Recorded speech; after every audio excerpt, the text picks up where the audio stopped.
नमस्कार साथियों, स्वागत है आपका अपने चैनल मिस्टर एसबी कॉलेज पर।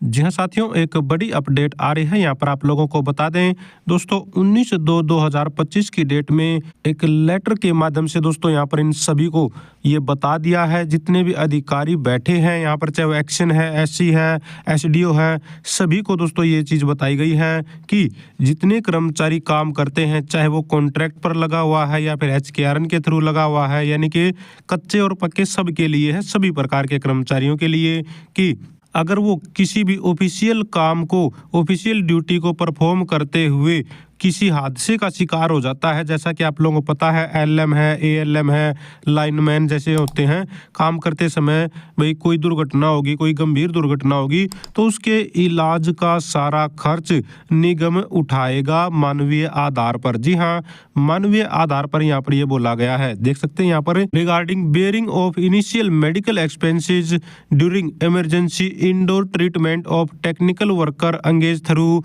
सर्विस प्रोवाइडर या फिर HKRN। तो चाहे किसी भी प्रकार का कर्मचारी है, अगर सर्विस के दौरान वो गंभीर रूप से घायल हो जाता है तो उसका इलाज का सारा खर्च और इलाज के दौरान जो भी छुट्टियां होंगी वो भी दोस्तों उसकी जो है छुट्टियों में काउंट नहीं होंगी। जी हाँ, क्या है ये पूरा मामला, आइए विस्तार से इसको समझते हैं। क्या क्या इसमें बताया गया है, काफ़ी सारी इसमें बातें क्लियर की गई हैं, प्रोसीजर भी बताया हुआ है, किस तरह से कौन खर्च किस तरीके से उठाएगा, भी किसकी किसकी ड्यूटी है।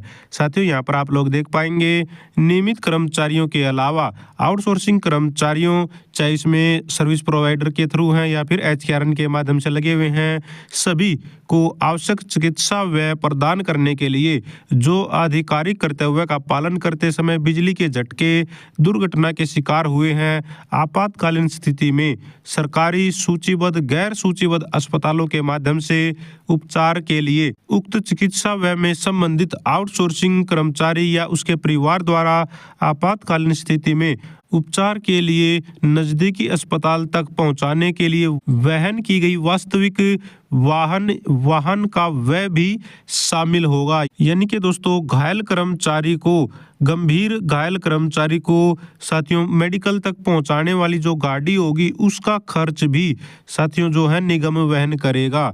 कर्मचारी को संबंधित अस्पताल के चिकित्सा अधीक्षक से विधिवत प्रति हस्ताक्षरित अनिवार्य प्रमाण पत्र पर संबंधित DDO को चिकित्सा प्रतिपूर्ति दावा प्रस्तुत करना होगा। यानी कि जो भी मेडिकल की तरफ से डॉक्यूमेंट मिलेंगे इलाज के बाद, उस पर DDO की सहमति होगी, DDO के साइन वगैरह करवाने होंगे, उसे पास करवाना होगा। इस प्रकार के सभी चिकित्सा बिल संबंधित एक्शन या समकक्ष रैंक के माध्यम से दुर्घटना की जांच रिपोर्ट के साथ प्रस्तुत किए जाएंगे। चिकित्सा बिल विभाग अध्यक्ष के माध्यम से उनकी सिफारिशों के साथ भेजे जाएंगे और यह भी प्रमाणित करना होगा कि दुर्घटना उस समय हुई जब कर्मचारी अपने आधिकारिक कर्तव्यों का पालन कर रहा था, यानी कि ड्यूटी के दौरान ये दुर्घटना हुई है, ये भी साबित करना होगा। चिकित्सा दावे पर वरिष्ठ चिकित्सा अधिकारी चिकित्सा संबंधित DDO को संबंधित डीलिंग प्रतिष्ठान को सूचना के तहत भुगतान जारी करने के लिए अग्रेसित करेगा। संबंधित DDO उसी के लिए आवंटित समूह शीर्ष में बुकिंग के बाद कर्मचारी के खाते में भुगतान जारी करेगा। यानी कि उसके इलाज का खर्च है वो उसके खाते में इस तरह से आएगा। ये पूरा प्रोसीजर बताया हुआ है और विशेष टिप्पणी जो नोट दिया हुआ इन्होंने इसमें बताया है कि नियमित कर्मचारियों के अलावा सेवा प्रदाता या फिर यानी कि सर्विस प्रोवाइडर HKRN के माध्यम से नियोजित श्रमिकों को निगम द्वारा दी गई प्रतिपूर्ति पूर्णतः मानवीय आधार पर है तथा इसे किसी भी न्यायालय में लागू करने योग्य कोई दायित्व उत्पन्न नहीं होगा। यानी कि ये जो सारा का सारा काम कर रहा है सिर्फ और सिर्फ मानवीय आधार पर है, क्योंकि वहां पर जीवन मरण का मामला होता है एक व्यक्ति का, इसलिए ये मानवीय आधार पर दोस्तों सुविधा दी जा रही है कच्चे कर्मचारियों को। वरना साथियों इसका कोई भी कानूनी अधिकार, उसको कानूनी दायित्व निगम का नहीं है। आगे देख लीजिए, यहाँ पर सरकारी कर्तव्य निभाते समय दुर्घटना के शिकार हुए नियमित कर्मचारियों को पूर्ण प्रतिपूर्ति प्रदान करने के संबंध में वर्तमान में प्रचलित निर्देश नीति अपरिवर्तित रहेगी। यानी कि जो नियमित कर्मचारियों की नीति है वो तो ऐसे के ऐसे ही रहेगी जैसी बनाई हुई है। इसके आगे देख लेते हैं, नियमित कर्मचारियों के अलावा आउटसोर्सिंग सेवा प्रदाता HKRN के माध्यम से नियोजित जो सरकारी सूचीबद्ध गैर सूचीबद्ध अस्पताल अस्पतालों के माध्यम से आपातकालीन स्थिति में आधिकारिक कर्तव्य का पालन करते समय बिजली के झटके दुर्घटना का शिकार होते हैं। अस्पताल में भर्ती होने के दौरान उपचार की उक्त अवधि जिसमें सलाह दी गई है आराम अवधि भी शामिल है, यानी कि वो जो आराम उसको डॉक्टर सलाह देंगे कि भाई आपको करना है इलाज के बाद, उस अवधि की यहाँ पर बात हो रही है। ड्यूटी अवधि में मानी जाएगी, तो साथियों वो भी ड्यूटी में ही काउंट होगी, उसकी छुट्टियां नहीं लगेंगी। हालांकि उपचार की उक्त अवधि संबंधित आउटसोर्सिंग सेवा प्रदाता HKRN के माध्यम से नियोजित चिकित्सा अवकाश खाते को प्रभावित नहीं करेगी, यानी कि उसकी जो छुट्टियां हैं वो नहीं कटेंगी, वो छुट्टियां बिल्कुल अलग रहेंगी और ये जो इलाज का टाइम है वो बिल्कुल अलग रहेगा। संबंधित एक्शन मुख्य चिकित्सा अधिकारी, निदेशक चिकित्सा सेवाएं, चिकित्सा अधिकारी HPUS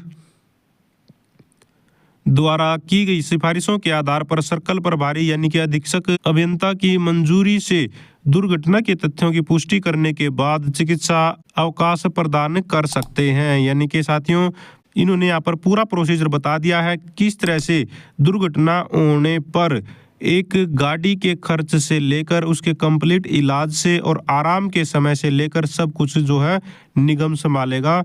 यहाँ पर कर्मचारी की जो भी उस समय की आवश्यकता होगी उसको। इसके अलावा आउटसोर्सिंग कर्मचारियों का वेतन निगम द्वारा वहन किया जाएगा जो सरकारी ड्यूटी के दौरान बिजली के झटके दुर्घटना का शिकार होता है तथा मानवीय आधार पर आपातकाल स्थिति में अस्पताल में उपचार के लिए भर्ती होता है, यानी कि इस दौरान उसका जो वेतन है वो भी निगम संभालेगा। तो कुल मिलाकर यहाँ पर कर्मचारियों को काफ़ी राहत दी गई है और सभी प्रकार के कर्मचारियों को ये राहत की बात हो रही है। तो दोस्तों ये अपडेट आई हुई थी 19/2/2025 यानी कि कल की डेट में इसको जारी किया गया है। हालांकि कई साल पहले भी इसको एक बार जारी किया गया था, जो समय समय पर जो है इस अपडेट को डालते रहते हैं। उत्तर हरियाणा बिजली वितरण निगम की तरफ से ये आया है। तो दोस्तों फिलहाल के लिए यही अपडेट थी। अगर आप भी चाहते हैं हरियाणा में एजुकेशन से रिलेटेड आउटसोर्सिंग कच्चे क्रम से जुड़ी खबरें समय पर पाना तो चैनल को जरूर सब्सक्राइब करें, वीडियो को लाइक करें, दोस्तों साथ शेयर करें। Thank you very much.